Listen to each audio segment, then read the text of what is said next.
What's up, you guys? Sean Rossat, managing editor of Fightful.com, FightfulWrestling.com, FightfulSelect.com. Retro review time. Reminder, you subscribe to that $50 tier. You can pick a topic for us to cover on Retro Review. You save it up for 2 months. You can be on that review with myself or Warren, or maybe both of us, schedules depending. You can also save it up for 3 months, get a show that goes beyond 4 hours. You can also, if you don't want a full retro review, I've had people that want me to focus on one match in particular. I can do alternate commentary on the match of your choosing. May get Warren integrated into one of those too. That could be a lot of fun. Lots of cool stuff. Hey, maybe you don't want to hear our voices or see us. We'll write a column of your choosing. Lots of neat stuff on that. But this one was one actually picked by you, Warren. St. Valentine's Day Massacre, 1999. I had some, I had some karma that I had to realign as well. And, honestly, Yeah. this is, this is my, my Valentine's gift to you, Sean. It's a show of appreciation. Why not get some peak Attitude Era in here with at least 2 really interesting, fun matches, maybe a couple more, at least 2 I remembered going into. So, yeah. Happy Valentine's Day, Sean. Check out our archives. We have a ton of these retro reviews, and we're just adding more and more. WrestleMania season is coming up. We're going to have a couple of those as well. Going to have probably some alternate commentary stuff for WrestleMania season, but let's go ahead and get into it. WWF St. Valentine's Day Massacre, technically an in-your-house show, although I never look at it as an in-your-house show. I look at it as a standalone, one-off pay-per-view that happened, and I think it's kind of special in that regard, Warren, because it is synonymous with 3 people. Vince McMahon, Steve Austin, and Paul White, the Big Show. Mm-hmm. I look back, and at the end of all these retro reviews, I say, what will you remember? I think everybody remembers the same thing. Yeah, I think so too. And let's not discount The Rock and Mankind as well, even though their more legendary match had happened previously. With the handcuffs and with the exposed head chair shots to the head. I mean, but absolutely. I mean, this is one of these memorable Attitude Era pay-per-views. The commentary used the word closure quite a lot during this pay-per-view. We were right on the cusp of WrestleMania as well, so you could feel that they were really pushing towards new directions, new beginnings. Oh, yeah, this was setting the stage for major changes. DX was about to explode, kind of already had to some degree, but, man, this was a fun show. A little background on how I do my retro review ratings, guys. 1 out of 10, it starts at a 5. It'll slide up and down whether it's good or not. 6, I consider recommended viewing. Between 5 and 5.75 is just above average. You can miss it. But 6 and above, usually pretty recommended viewing, and not a lot on this show went backwards on that scale. Warren, the opening match was so harmless. It was Goldust defeating Blue Dust in 3 minutes. Blue Dust, of course, the Blue Meanie. Michael Cole had not yet found his voice, is what I learned from this show. He was screaming nonstop.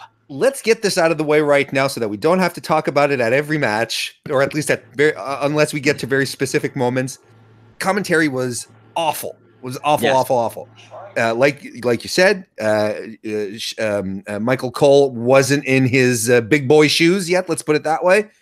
And Jerry Lawler, not only did he have some kind of throat problem throughout the evening, like he was like he had a cold or something, because at some points he'd get really annoyingly raspy. But there's just some things that come out of his mouth sometimes, Sean. And, I remember cringing back then, and it's even cringier now. This went all of 3 minutes. Blue Dust, the Blue Meanie, walks right into the big spine buster and then essentially a skull buster. I don't know how else to describe that before he can even get his robe off. Goldust, his offense was crisp on this day. Working a little snug. I don't remember Goldust being this amped up in 99.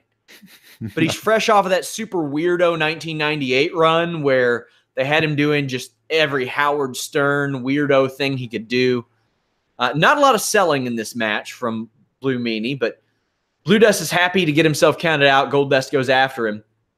But Blue Dust kicks Goldust's legs and then gets spanked. Let's point. What was Blue Meanie wearing, by the way? Like this Oshkosh Bagosh onesie. Yeah. It looked like it was, didn't even look like it was made out of cotton. It was like some sort of flimsy fabric. It was worrisome. That it was.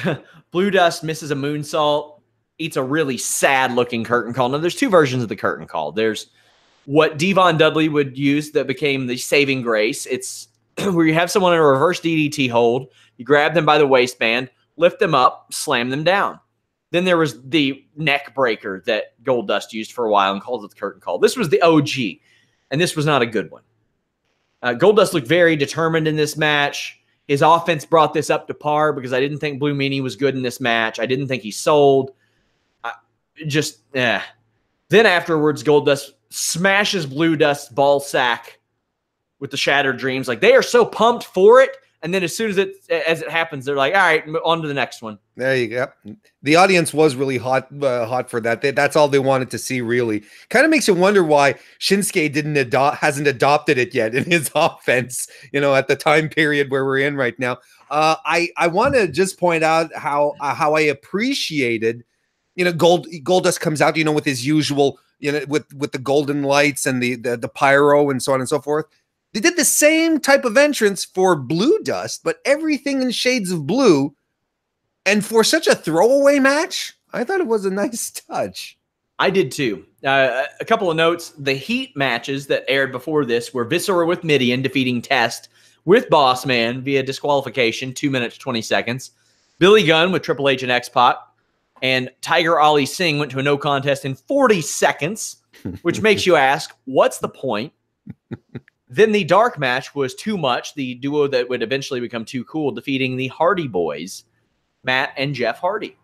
I realized, rewatching this, how much I miss the 1 hour live heat before the pay-per-views. Just the little matches that they put on there to warm everyone up. Yeah. And the angles that they'd set up for the evening. Like, let's not forget, Rock went after Mankind during that same edition of Heat, beat him up in some stairs.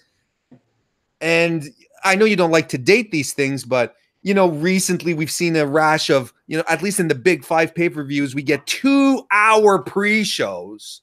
I was going to say, they're not the same. No, it's not the same. It's not the same. Give us an hour of very taut presentation, couple of matches there that actually feed into the pay-per-view and angles, so on and so forth. We don't need 2 hours of talk. We don't. And the free-for-all was not heat.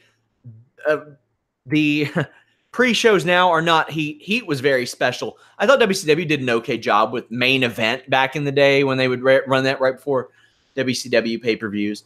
Up next, we have really what is some of the early days of the Hardcore Championship. And it is vacant here. But Bob Holly defeated Al Snow with Head in about 10 minutes for this title. And this is another iconic moment in the history of that title. By the way, Bob Holly has had several good theme songs. This is not one of them. It's not one of them. And a lot of them are stock music. Like you would hear them on Spike TV commercials and stuff back in the day. Same with the Hardys.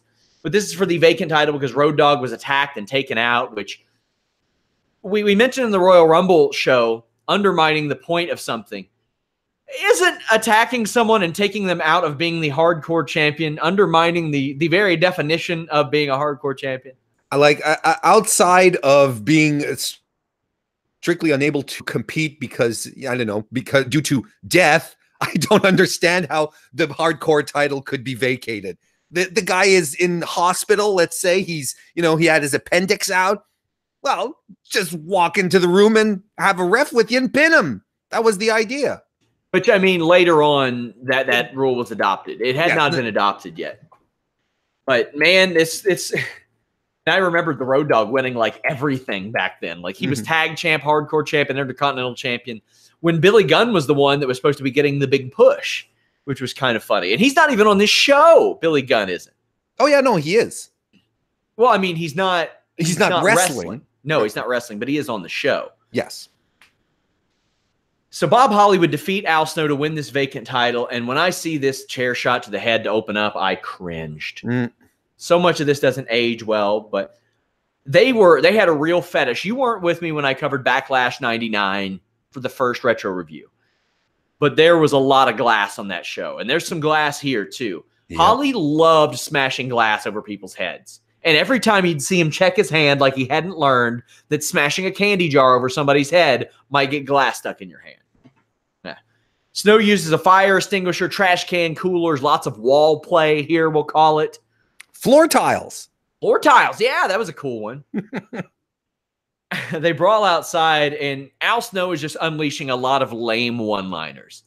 And as a guy who has interviewed Al Snow, he's my first interview ever, I can tell you this is remarkably in key for how he is in real life. I checked the weather report. Legit 45-degree Fahrenheit out there for this one. I don't know what that is Celsius. Sorry, Warren. It's cold. It's cold. Yes, it is essentially 13 degrees above freezing. And it will be definitely at freezing based on the wind chill and what they're about to do. Al Snow tries to put Holly in a wheelbarrow, but instead they fight into the river. Again, an iconic moment in hardcore wrestling history. Holly gets thrown in, and then Snow gets back body drop. There's a huge tire and a shoe. My question to you, I did not ask anybody. Sometimes when I get this information or I watch these reviews, I'll hit up people who wrestled then or worked backstage then. But I wanted this to be speculation between you and I. The tire and the shoe, planted or real? The tire looked legit. The tire looked like it had been there for a while. What we call a shoot tire, not a working tire. No, this is a shoot tire. Absolutely. You know, it was planted in a way that, you just couldn't hold back on it. You know, it wasn't telegraphed. That tire had been in there accumulating mud, overgrowth for at least, I would say, based on my own observations, 3 to 4 months at least. I would have had to have a better look at the amount of moss growing on it, to be perfectly honest, to perfectly timestamp it. but I think the tire was a bit of improv. I really do. My favorite part of this match is Al Snow throwing these hilarious kidney punches over and over and over again. And another favorite thing is the commentary saying, Al Snow has been a part of a lot of legendary battles in the Far East. And I'm like, wait, what? I've never heard of a legendary battle that Al Snow was in Japan. Oh, but it's probably, like when the Intercontinental title was won in Brazil, kind of thing, or when the tag team women, the WWF tag team women's championships were won in Egypt. I don't even know that he worked there that much. He was there for, when I did my research, he worked at the Kitao Dojo in 94 and 95, a couple matches. Those matches went 5 minutes, 3 minutes, 5 minutes. And then there's one with Koji Kitao that is not listed. That's it in Japan that I could find. And then here's a fun fact. Do you know Al Snow's other gimmicks in WWE, WWF? They're not coming to me, but go ahead. He worked as Avatar, the wrestler who would come out without a mask, then put it on. But a forgotten one was Shinobi for a couple of spots. Oh, that was him. That was him, early 96. He legitimately had a pretty good shoot background. He had trained in a lot of different styles and accompanied Dan Severn to the cage for a UFC fight one time. Like good buddies. And Shinobi, he was a product of Jim Cornette and just wrestled Ahmed Johnson and Shawn Michaels, lost to him. It was the era when the job guys had some gimmicks, and I could appreciate that. Mm-hmm. Also, you didn't realize that was sandwiched between Avatar appearances, Leaf Cassidy appearances, all that. So I didn't know it was him for several years. He would go back to Japan in 2006, or at least he's listed as. I don't know if it was really him, but it's listed as him wrestling in Japan as Shinobi twice in January 2006. Do not know if it was really him, though, because you'll see that a lot where somebody else will use the gimmick later on, like the Patriot. Tom Brandi, Salvatore Sincere using the Patriot gimmick instead of running his own thing. Wild. So Holly wraps up Snow in a gate and pins him. This was different, entertaining, but sloppy. I gave Gold Dust, Blue Dust a 5 out of 10. I gave this a 5.25 out of 10. I'll bump that up to a 5.5 based on history. Mm-hmm. But fair. It was fun.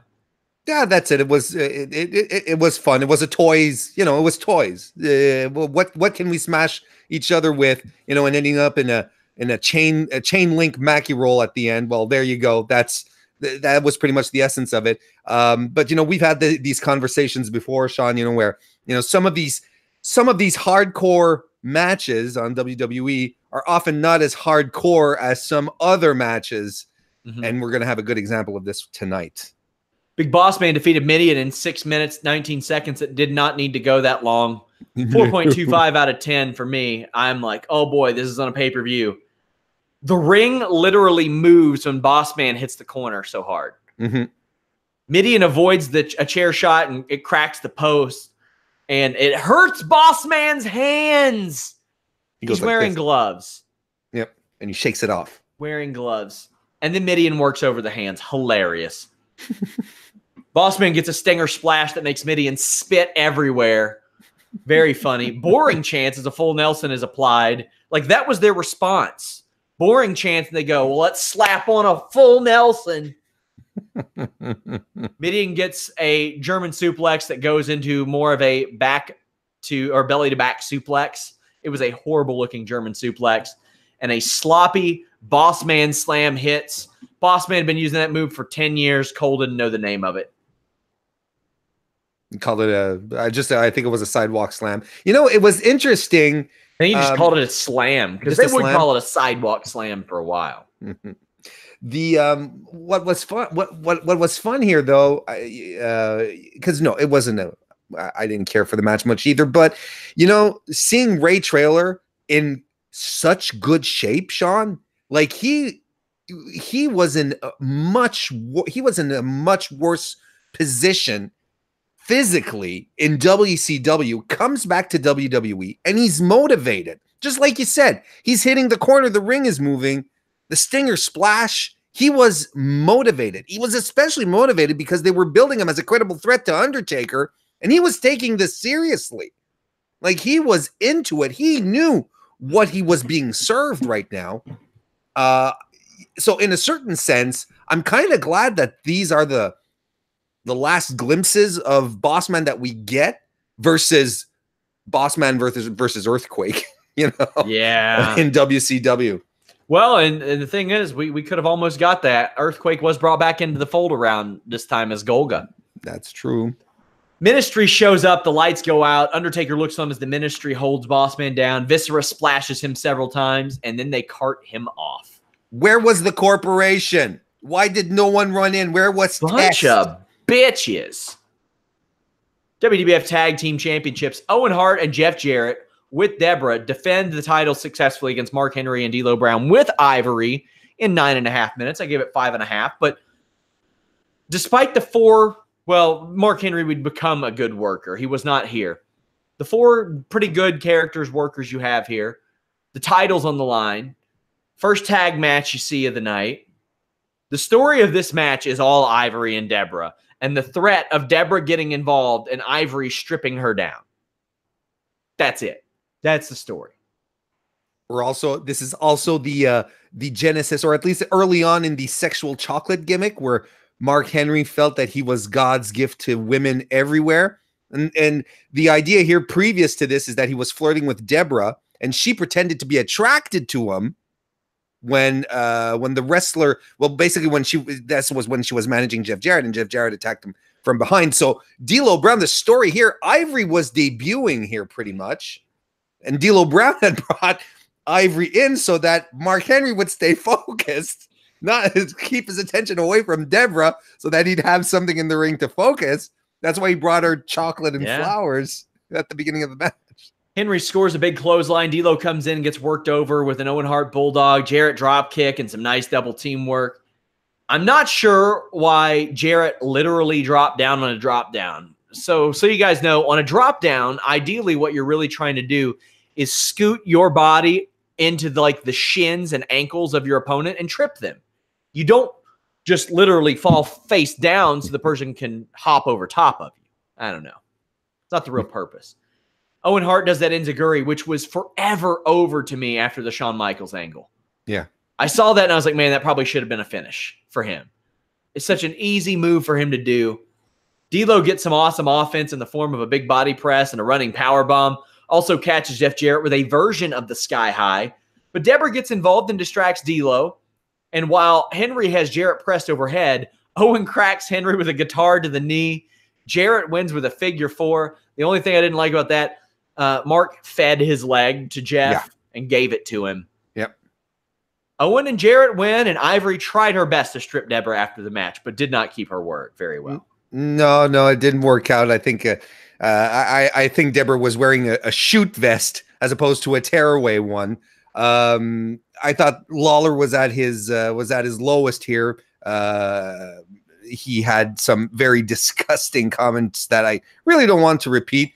He had one as well that I think he felt he was being clever, where he said when he was talking about Owen Hart's in-ring work, and he said, you know what, Owen right now not wrestling with shadows. He's got a great tag team partner, not wrestling with shadows. God, mediocre match, whatever. WWF Intercontinental Championship. This one went a long time. Val Venus with Ryan Shamrock defeated Ken Shamrock to win the title in 15 minutes, 53 seconds. Billy Gunn, the special guest referee of this match. And I'll just preface this match like this. Here is a real quote from Michael Cole. The wild card, no, this is badass Billy Gunn, the referee. He mooned Ryan Shamrock a few weeks ago. He doesn't like Val Venus or Ken Shamrock, end quote. Man, I mean, that's the motivation. How can you set up a feud any better? Ryan Shamrock, the storyline sister of Ken Shamrock, who in real life would go on to date him. Oh, really? For a long time. That's and really X-Pac, actually. I knew about X-Pac. I didn't know about...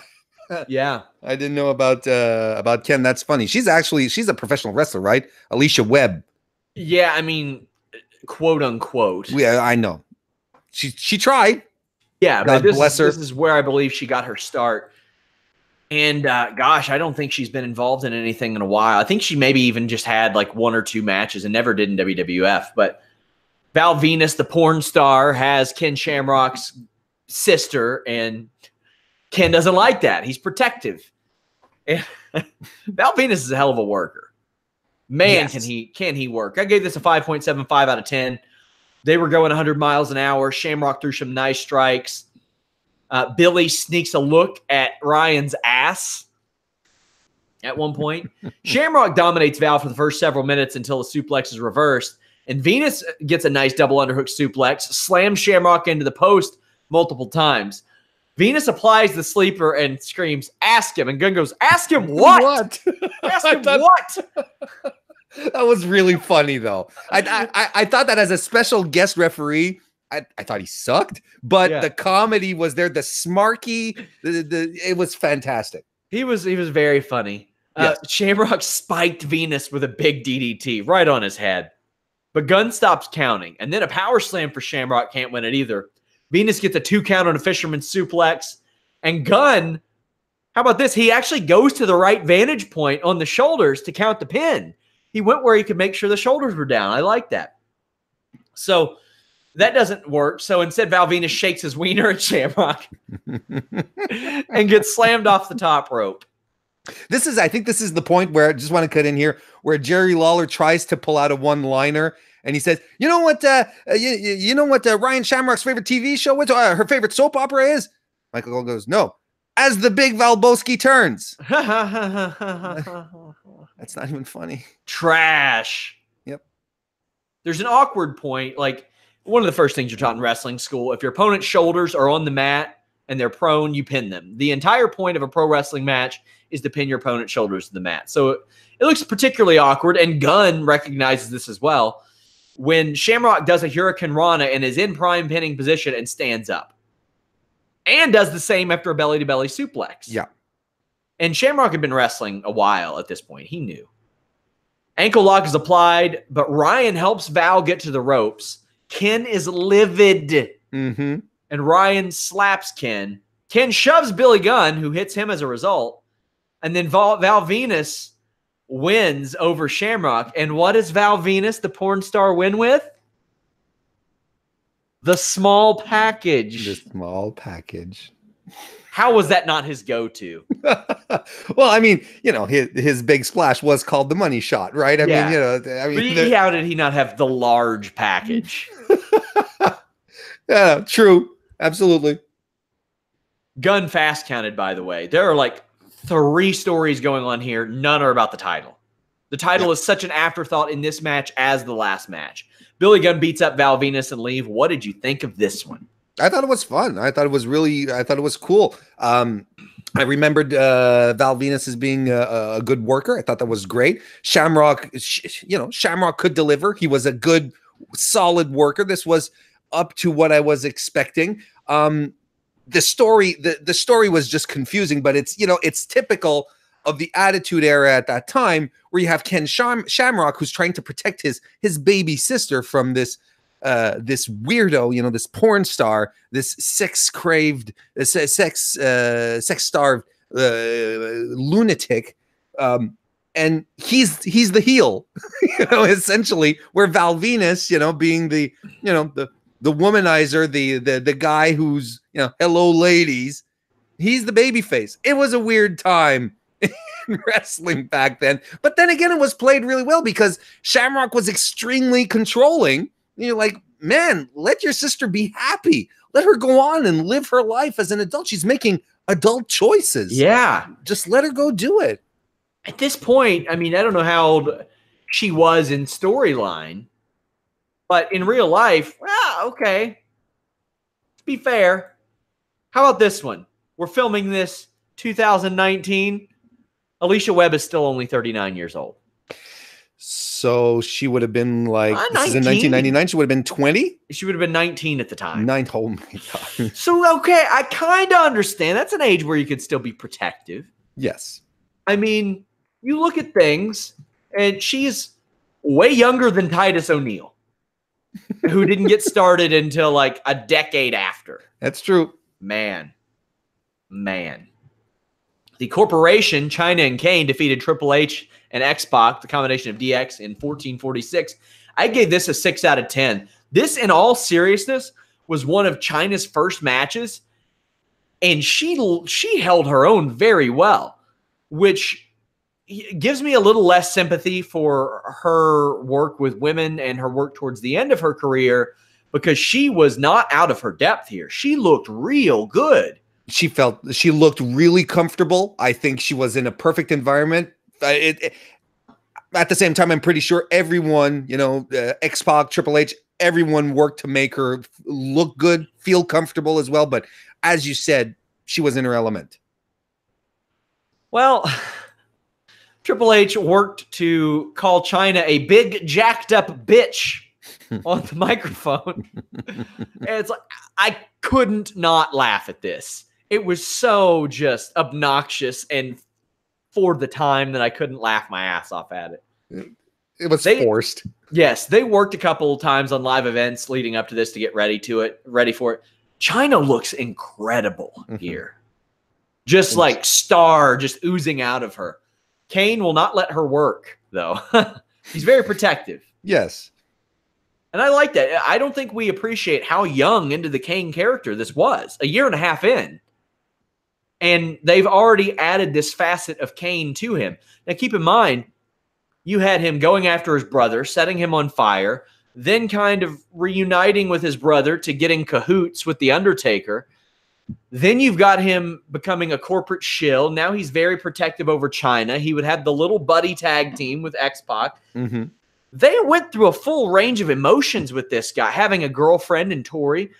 In about 2 years, they went through a full range of emotions with him, and it is amazing how long he lasted. Now, I'm not going to accuse his recent work of being outstanding or anything, but man, he had a full career in just a couple years. Yeah, that's true. He did go through a lot of storylines and twists and turns that people would have seen throughout their careers, and I think that's one of the reasons maybe that we were able to that we enjoy Kane so much and we remember him fondly, because his character was just kept fresh. Let's be frank. it could have been, it could have gotten really stale really, really fast for him.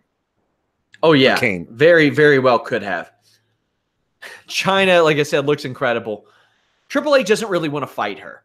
But there's this great shot of Chyna in the ring in the corner that is front left to the hard cam. And you see Triple H on the apron just looking. And he's like, I don't want to do this. But anyway, she wallops Triple H from behind. She reverses a suplex, forearms him, misses an elbow drop.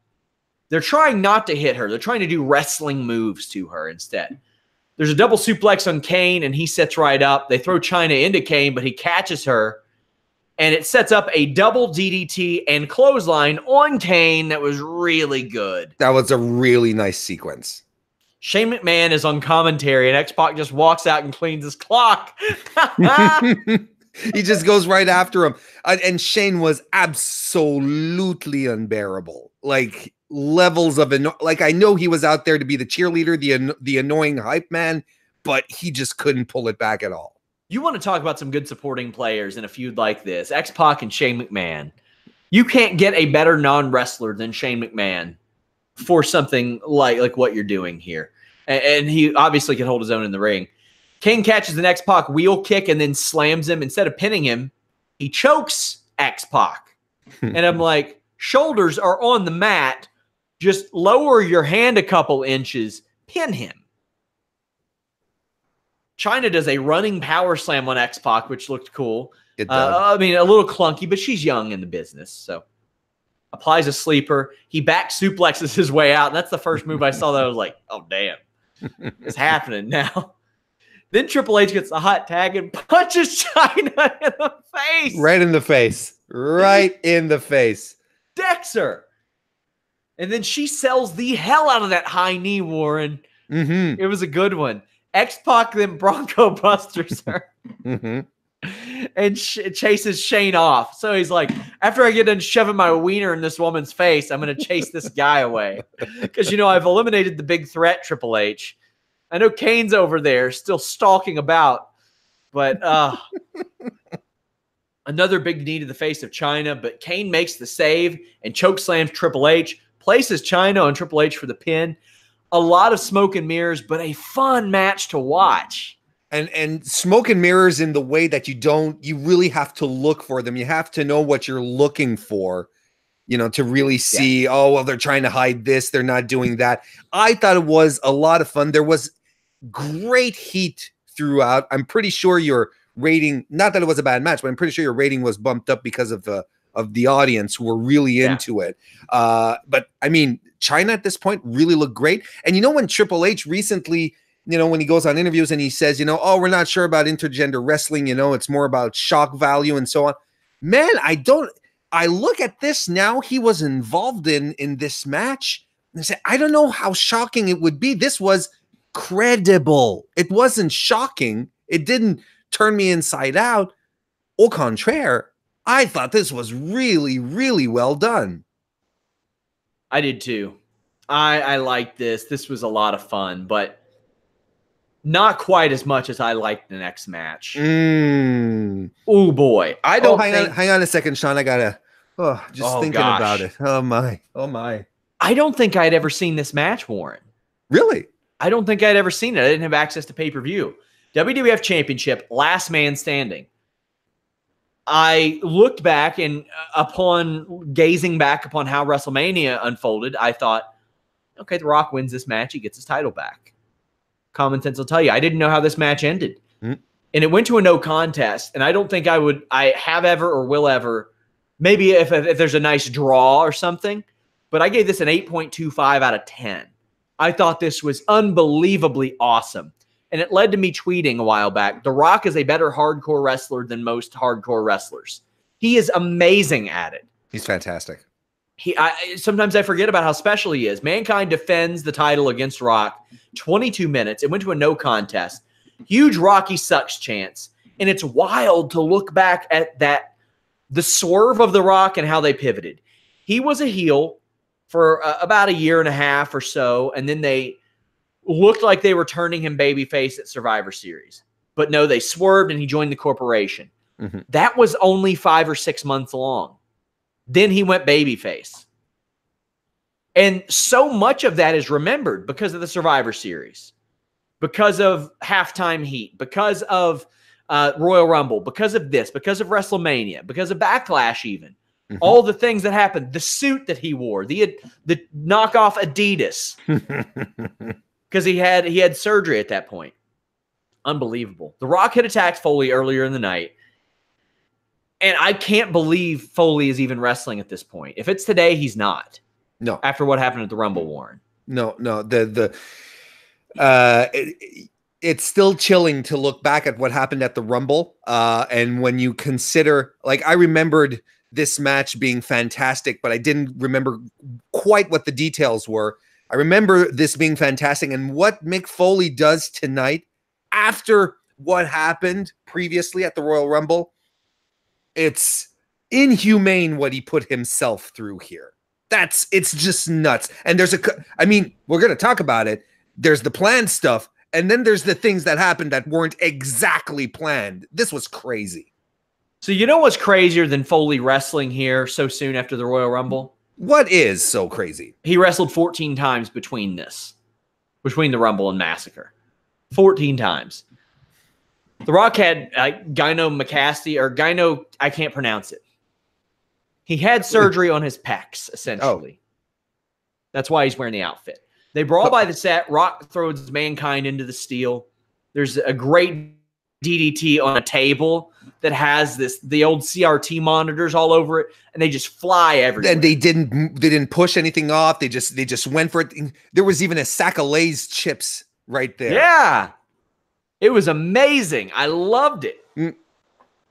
Rock hits a belly-to-back suplex on the floor. This holds up so well today to some of the spots that we see. And the sound, commentary points it out, the sound when Foley, when Foley hits the concrete, the slap it does. It gave me shivers. So The Rock wearing that generic Adidas, when I did some research on this, I knew it was because of the surgery, but I didn't know if there was an explanation. But somebody said that supposedly during the feud, Lawler said that Rock took Mick Foley so lightly that he didn't even dress to compete for these matches, which I think that's a nice, if it was explained that way, a nice way to do it that fits The Rock.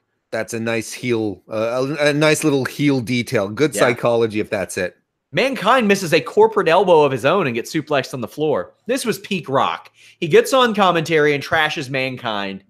And then Mankind jumps him and does a version of the Cactus Jack elbow across the commentary table. When The Rock was doing this on commentary, A+ stuff. Yeah, absolutely. Absolutely.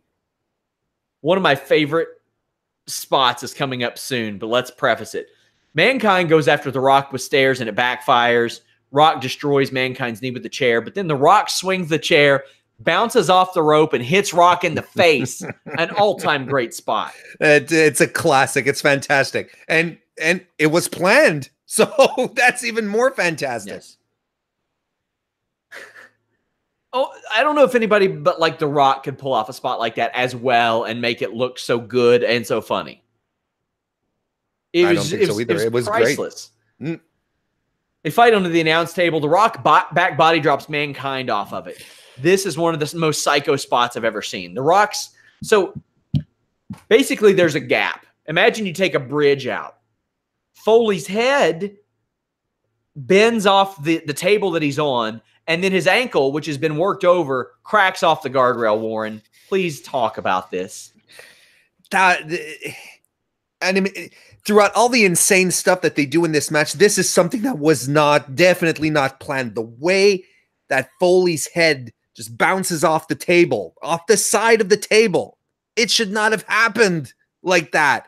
And his leg also bounces off. Like they had the ring bell on the table where it bounces off. It was gross. It was something where you're like, no, okay, this is where it has to end. And when you know when we know now in what state Mick Foley is in today, you look at that and you say, of course he's in that state. And God bless him. I have nothing but respect for him going out and doing that just for us. just so that we could go, woohoo, that was great.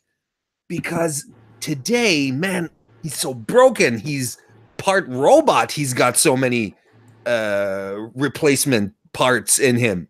I don't know if that was even the craziest spot, because it's not. Immediately after, The Rock throws the stairs over the top rope onto Foley. And the stairs land perfectly on the flat side, on his side. Boom. If you slow motion it, you can actually see the ripple of Mick Foley's flesh just going boom, boom. It's really astoundingly violent. Yeah, it sure is. I think sometimes we forget how good these two were. The Rock starts singing SmackDown Hotel, but as he finishes it, the mandible claw. I'm no sock here. Pre-sock, maybe. Can't remember. But fingers, just old sweaty, hairy Foley fingers. Yuck. There's a ref bump here. Rock hits Foley in the balls and DDTs him, and it's not illegal or anything. He could have swatted at his nuts all day if he wanted. I think the point of the ref bump is that Mick goes back for the mandible claw again, and then takes him down, and Rock takes a long time to get back up. Like he probably would have won the match had the referee been there. I think that was the point of the ref bump, just to show that Foley had Rock at some point. Mankind planted The Rock with a double arm DDT on a chair. The Rock gets a rock bottom, but they both hit each other with chairs and are counted out. Do not ever accuse today's fans of being fickle. If they got this finish, I think they would be satisfied. 1999's crowd chanted bullshit off after an awesome killer match and a creative finish. And maybe, if this were the main event, I would be inclined to maybe agree a little bit more. This wasn't the main event. The Rock is so underrated in matches like these. This was fantastic. I loved this. I loved this match. This is immediately one of my favorite Rock matches. And you know what? I haven't gotten the benefit of watching a lot of Rock matches recently. This encourages me to.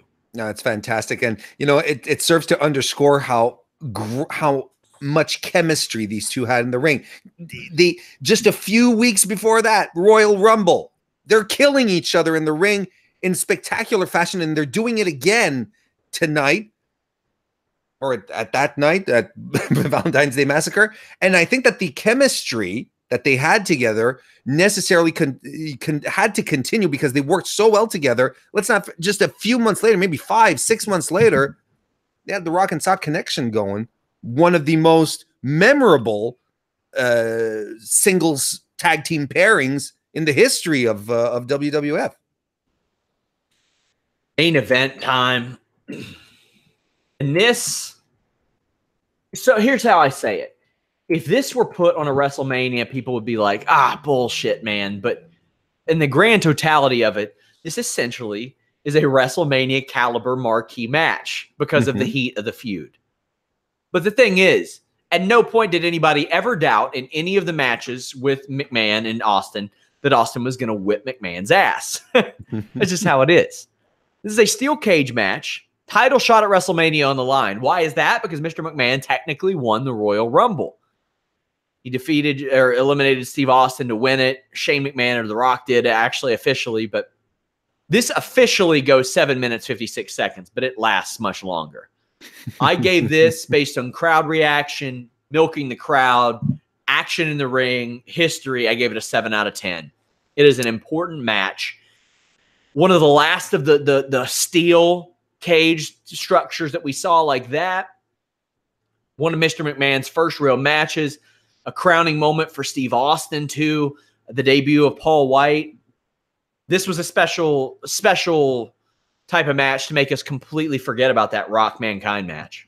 Yeah, exactly. Because, man, what shoes to fill you had after that.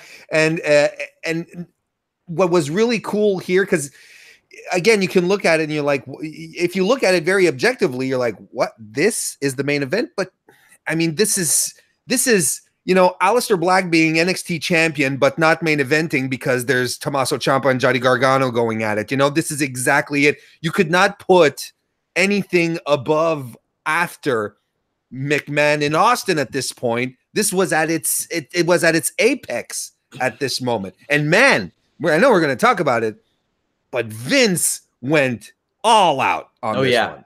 You want to talk about a heater, building some fire for your WrestleMania show the next month? What bigger match could you put on than this? I would argue the only one that I was maybe as interested in or more interested in, Shawn Michaels, Owen Hart, because of the months and months and months of build ahead of that, because Owen Hart took out Shawn Michaels. Shawn Michaels was out. Michaels won the Royal Rumble, put his title match on the line. But this dwarfed that. Mm-hmm. And the only reason I was like, maybe is because, they could always run back Owen and Brett. That's why it was like, I didn't think that McMahon was going to win this. But McMahon is trying his best to kill time and avoid Austin. Austin chases him around and, quote unquote, twists his knee. You're getting some more. You're getting some Warrenitis there. I am. He was playing possum. He beats the shit out of McMahon. Just beats his ass all over the arena. Ringside crowd, everything. There was a lot more to the start of this than I remembered, because you think that they just immediately climb up and then bam. No, they brawled around for quite a while, Warren. And Austin had the biggest smile on his face. The psychology in this was a story, right? This match, it's not about the work rate here. It's all about the tale that's being told. And Austin he knows he's in control. He knows McMahon doesn't stand a chance. He has this amazing grin the entire time he's beating the crap out of him outside of the cage. It's fantastic. Oh, man. McMahon had such outstanding instincts and footwork, and that's crazy to say, but I mean pro wrestling footwork at times for a 53-year-old man in his first singles match. Some just, you can tell that despite the fact that he says that wrestling isn't the business he's in entertainment, he was very good at wrestling instincts, not just entertainment instincts, but wrestling instincts. And man, he bumped. He bumped. Yeah. Oh, did he ever sell Austin's offense? That was crazy. Ooh. Mr. McMahon tries to climb back in the cage and get to the ring. Then the spot happens. Austin and McMahon are on the top of the cage. McMahon is cracked into it. And boy, does he fly. That table was way too far away. He just sails through the air. Whoa, I almost knocked over my water. Almost sails through the air. And lands on his spine and his ass bone and breaks his ass bone on the corner of the table and gives one of the most incredible visuals of all time. And it's not what you think. The most incredible visual of all time is Hugo Savinovich bumping off of this. I can't do it. I can't bump like Hugo. I'll bump like Hugo. He takes it. He doesn't get touched.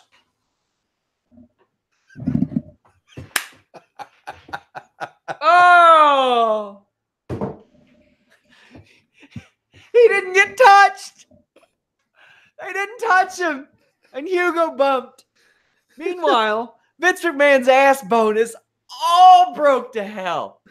One of the iconic spots of the era, Warren. For sure. And you know Hugo, what? When I was watching the pay-per-view, my girlfriend, who does not watch wrestling outside of New Japan with me, she came and she sat down with me. And what a mark. That's what I keep telling her. What am I gonna? And she comes and she sits down with me, and the match is already underway. And I'm like, wait, don't watch this. Watch this. McMahon does the bump, and she's like, oh man, he's dead. Yeah, for sure. Like, and the stretcher job and everything. And she says, okay, so the match is over. I said, baby, the match hasn't even started. The referee hasn't even rung the bell yet. Oh. That's the thing. That's why it's listed as 7:56 as the official time. So Mr. McMahon is wheeled off, and Stone Cold says he's not getting off this easy. The match had not started yet. Austin tosses officials aside, and I mean violently, turns the gurney back, wheels McMahon into the cage, and slams a back brace across McMahon. No sympathy. This is the man that writes his checks, ultimately.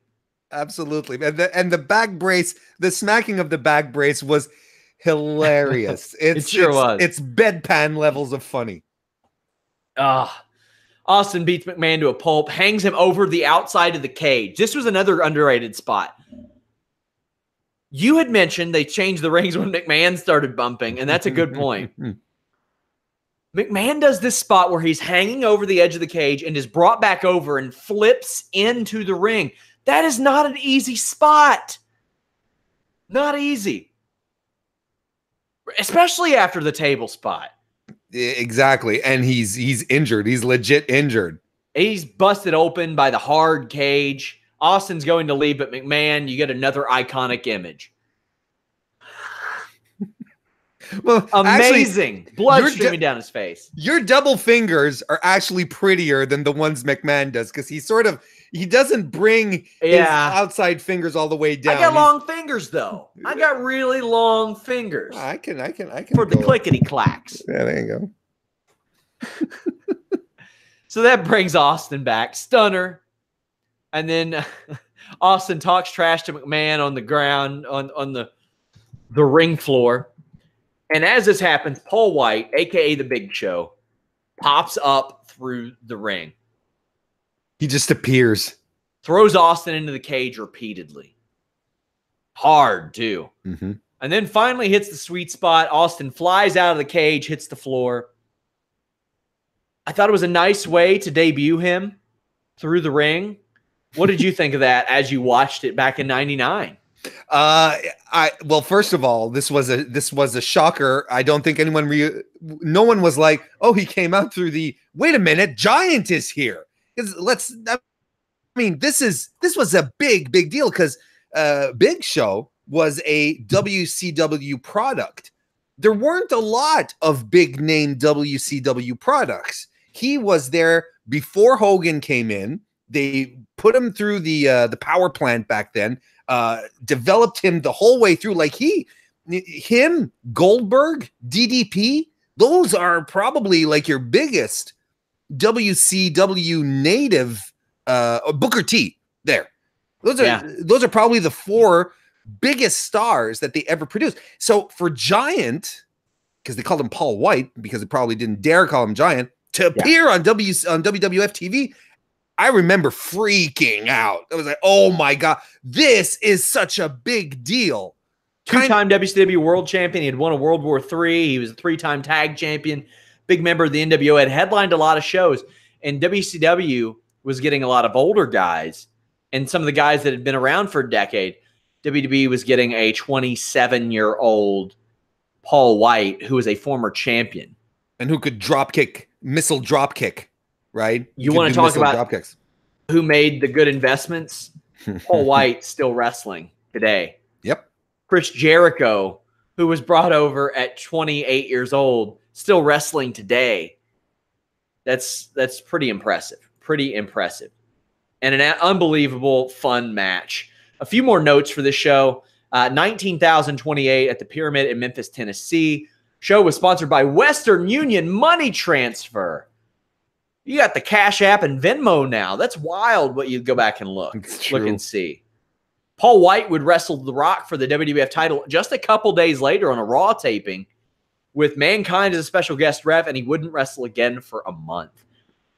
Nuts. Oh, man. So this St. Valentine's Day Massacre show, I think it was just such a perfect name. And it's a show that, because of its name that wasn't used again, we remember one specific thing, obviously the Austin McMahon, Paul White thing.